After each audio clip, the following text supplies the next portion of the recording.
is product leader and co-founder of Hsieh DBT Meetup, where she's growing a community of 1,300 members plus of data practitioners. With over 15 years of product management experience, she's worked hands-on with DBT and BigQuery to bridge data and product workflows. Kira co-authored the first DBT book in traditional Chinese and is passionate about making data trustworthy, usable, and collaborative across teams. Thank you. I'll give you.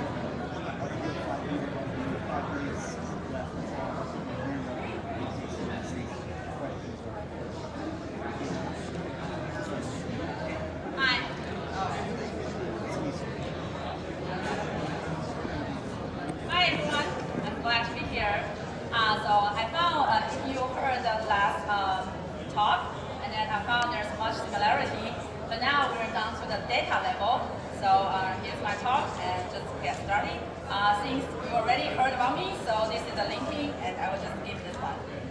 So I want to claim that code review is not enough for data. That because usually we will do in code review, say like you are comparing the change before and after code in your GitHub or GitLab, but or you will do a lot of testing. But test, when it means that you have a clearly right or wrong. But data is stakes. So if you just look into the code, then how can you tell after you changes and the revenue number goes up for 1%? Is that correct? Or is that wrong? Like no one can, really get that. So, and also for the data engineers that you probably don't have a full context about your business, you cannot judge, just like the previous talk. You may not have a good judge on that. So, I'm going to give you an example, and I will start with DBT. That's in case you don't know, DBT is just a data transformation tool. It calls data build tool, so DBT. So I'm going to give you an example and telling you when you are doing a data changes, it's not just a SQL fix. It's actually a trust issue. So because I know the screen is so small, so I give up like demoing and all the code. I think you cannot see that. So here's the full story with all the SQL snippet and screenshot everything. So if you want to look that detail, you can get here. So I will just tell the story here. So the story is Jekyll Shop. So Jekyll Shop is a sandbox project of DBT, and it's an e-commerce sell Jekyll. Quite easy, right? So in case you are imagine that you are the data engineer in Jekyll Shop store. So one day, marketing team reach out to you.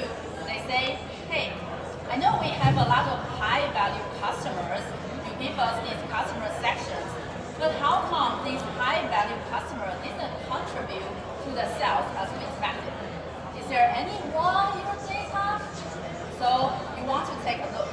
Pretty simple, right? You will look into the data. If there's a problem, then you will implement the fix. Then you will tell them. That's that. That's easy, right? But, so first, how you identify the root cause? So you probably will need to manually trace the SQL dependency, even though you already know there's a customer segment model. But maybe the issue is not there. You need to trace the upstream, the downstream, and checking where exactly is the root cause. And then you probably will find out, oh, that's because the lifetime value counted as a segment is not correct. And why it is not correct? Because the payment is counted by the order amount, and then they misplaces all the orders, including the refund ones. You don't treat refund orders as revenue, right? So this is not the correct customer lifetime value. But you need to look into the code, then you will know. And then you need to find out the deck.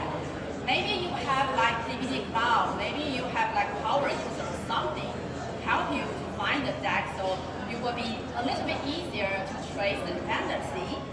But then you want to know, how can I implement the fix? Can I just change that and then that's it? Is that simple? You want to validate, right?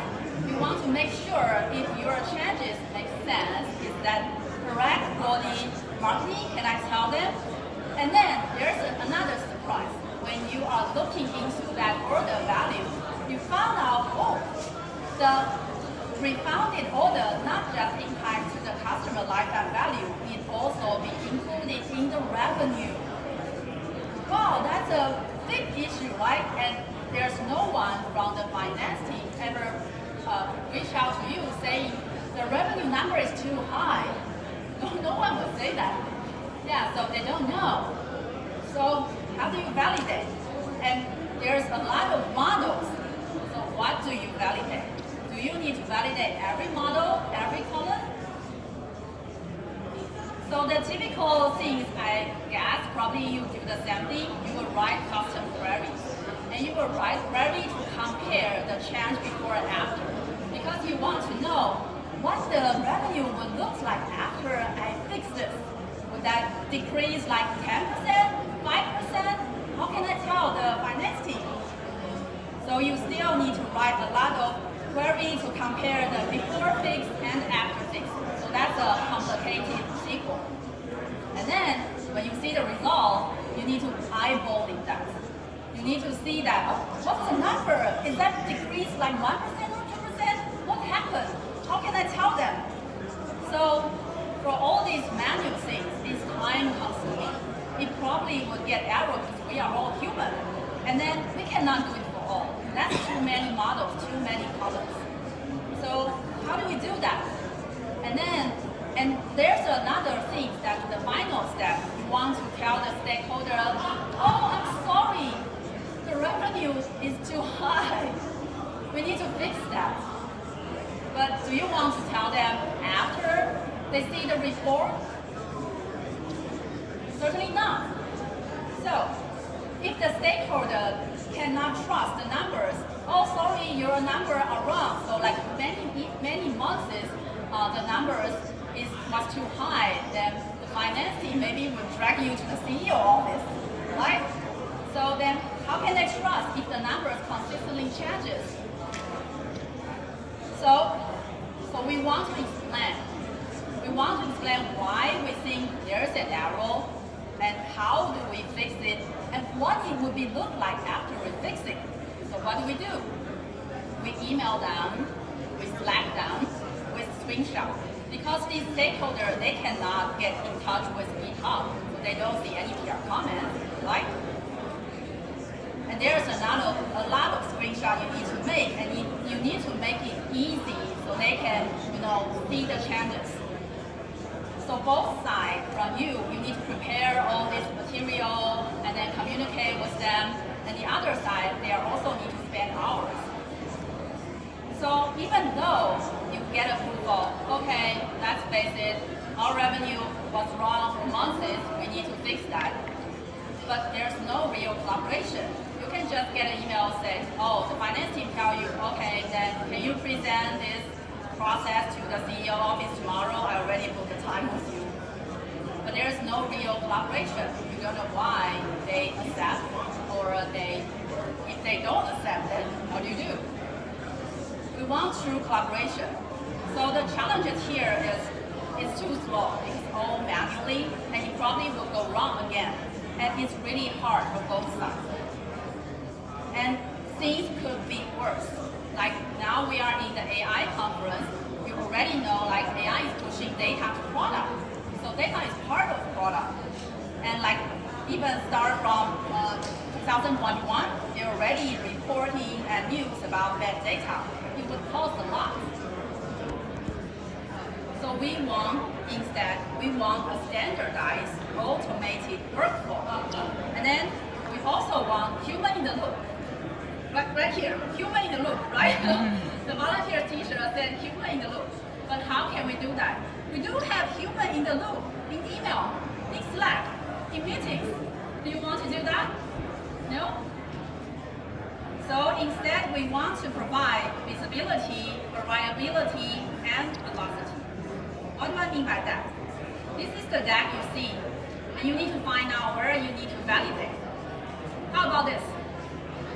This is the viewability we're talking about.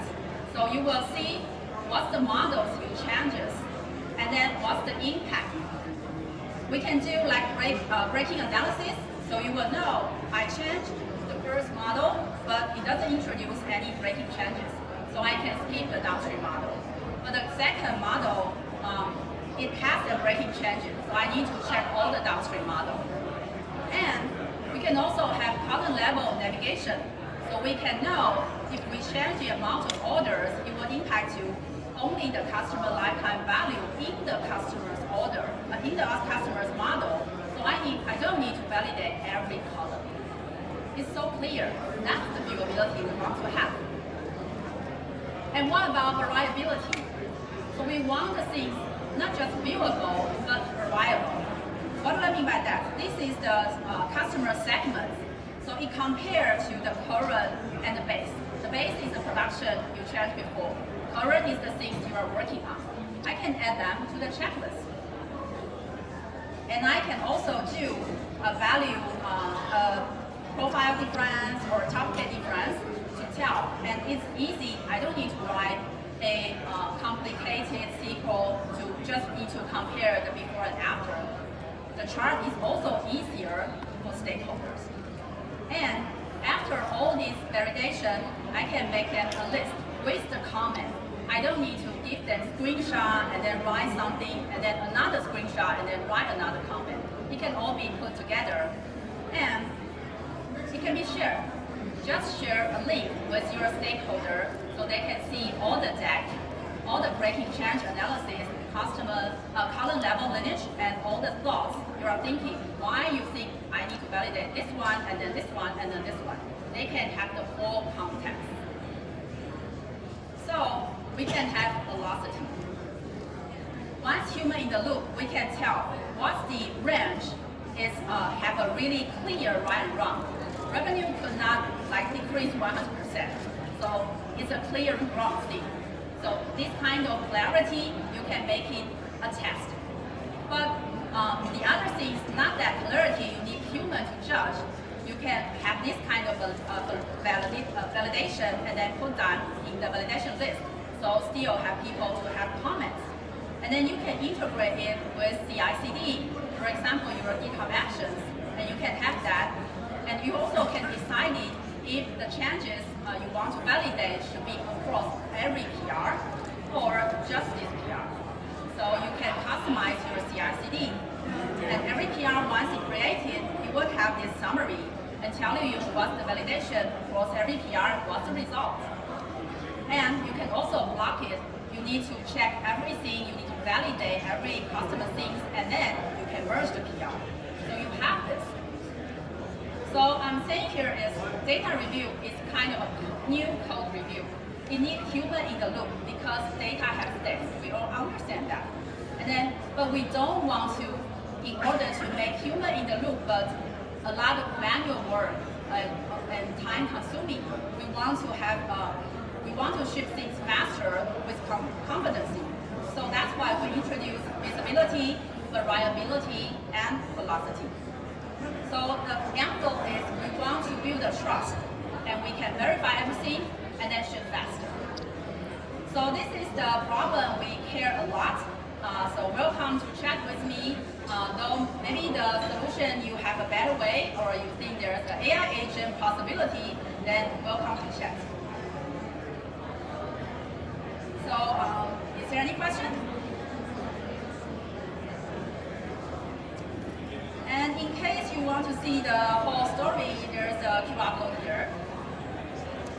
And tomorrow we will have a booth whole day out there, so welcome to step by, and then we will be there. Can you please go back to that? Yeah, sure. This is my LinkedIn. Yes, please. I'm sorry, I cannot hear you. Do you have a self-hosted option, or is it just cloud? Oh, we are open source. Open source? Yeah, we are open source. So you can go to datarecce.io. We are open source. Anything else? Yeah, we just launched this product, official launch on Product Hunt last week. So welcome to check out our website and then give us any feedback. And then, or tell us your problem. I know maybe some data team are still thinking about, we are just BI team for internal data usage, and maybe someone will tell us if there's anything wrong. But just as Lori mentioned, maybe not every stakeholder are so familiar with the data details, so they may not tell you every error. So still, the responsibility is on the data team. Okay, then that's it for today. Thank you.